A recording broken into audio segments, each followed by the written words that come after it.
The wire की पत्रकार अरफा खानम शेरवानी की बात करूं तो पहले वे ट्वीट कर लिखती हैं कि भारतीयों के दिलों में नफरत के बीज बोने के 100 साल, भारत को बांटने के 100 साल, जिस भारत को हम जानते हैं उसके मूल्यों के खिलाफ काम करने के 100 साल।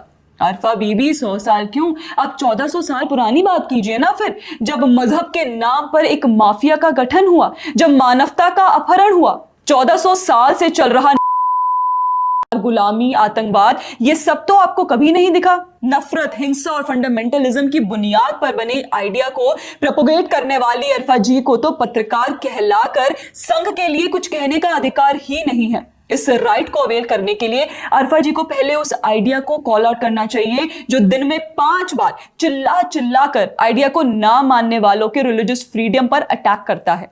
अरफा जी को यह भी एक्नॉलेज करना होगा कि कैसे 1400 सालों से इस एक विचार को ना मानने वाले सभी लोगों को काफिर का नाम देकर उनके जीने के अधिकार को भी डिनाई किया जा रहा है। लेकिन आप और हम इस असली मुद्दे तक नहीं पहुंचे, इसलिए अरफा जी अब आप सबको आरएसएस की डिबेट में उलझा कर रखना चाहती हैं। अब देखिए, अरफा खानम की तिलमिलाहट केवल इतना लिखने तक ही सीमित नहीं हुई। उन्होंने इसके बाद बॉलीवुड अभिनेता संजय दत्त के आरएसएस को बधाई देते हुए पोस्ट को कोट करते हुए लिखा कि कितनी शर्मनाक बात है, अपने पिता और मां की विरासत की भी परवाह नहीं की। क्या मजबूरी थी संजू? छी छी छी छी अरफा बेबी, मजबूरी आपकी क्या है जो आप नॉन इश्यूज को इश्यूज बना रही हैं? अरे भाई, क्या एक इंसान अपनी व्यक्तिगत सोच दुनिया के सामने नहीं रख सकता? संजय दत्त ना तो कोई राजनेता है, ना ही वे किसी संगठन के प्रचारक, वे एक कलाकार हैं जो अपनी राय व्यक्त करने के संवैधानिक अधिकार का इस्तेमाल कर रहे हैं। आरएसएस को बधाई देना अपराध कैसे हो गया?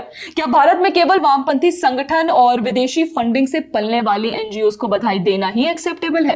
और रही बात उनके माता पिता की, तो संजय के पिता सुनील दत्त एक ऐसे अभिनेता राजनेता थे जिन्होंने कांग्रेसी टिकट पर चुनाव लड़ा, लेकिन उनकी सोच हमेशा राष्ट्रवादी रही। वे आपातकाल के खिलाफ खड़े हुए, सामाजिक सेवा में जीवन लगाया। और नरगिस जी एक ऐसी महिला जिन्होंने कैंसर जैसी बीमारी से लड़ते हुए भी पोलियो उन्मूलन और महिला सशक्तिकरण के लिए काम किया। संजय ने कभी उनकी विरासत को नकारा नहीं, बल्कि मुन्ना भाई और वास्तव जैसी फिल्मों में उनके संघर्ष को जीवंत किया। क्या आरएसएस की प्रशंसा करने से उनकी स्मृति मिट जाती है? यह तर्क कितना बेतुका है अरफा जी। और संजय दत्त अपने पिता माता की लेगेसी को कैसे आगे बढ़ाएंगे, ये उनका व्यक्तिगत मामला है, उनका इंडिविजुअल राइट है। लेकिन अरफा जी खुद को इतना इंटाइटल समझती हैं कि वो अब लोगों के पर्सनल राइट्स भी तय करने लगी हैं। अरफा जी, अगर विरासत की बात करूं तो सोचो, आपकी पत्रकारिता की विरासत क्या है? द वायर में आप बार बार एक तरफा खबरें चलाती हो, विपक्षी दलों की चाटुकारिता करती हो, लेकिन अगर कोई हिंदू संगठन की तारीफ करता है तो आप अपमान चिल्ला उठती हो।